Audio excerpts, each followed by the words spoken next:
भारतीय लोकशाही न्यूजमध्ये आपले स्वागत. कार्यकारी संपादक आकाश जळके. जालना शहरात मोटर वाहन कायद्याची विशेष मोहीम. 833 वाहनांवर कारवाई तर 8,47,000चा दंड. शहरात मोटर वाहन कायद्याची प्रभावी अंमलबजावणी करण्यासाठी जिल्हा पोलीस अधीक्षक अजयकुमार बन्सल व अपर पोलीस अधीक्षक आयुष नोपानी यांच्या निर्देशानुसार मंगळवारी विशेष मोहीम राबविण्यात आली.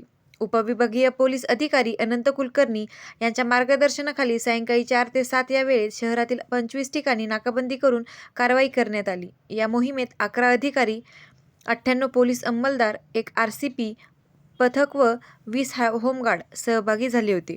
मोहिमेदरम्यान वाहतूक नियमांचे उल्लंघन करणाऱ्या एकूण 833 वाहनांवर कारवाई करण्यात आली असून 8,47,250 रुपयांचा दंड आकारण्यात आला आहे.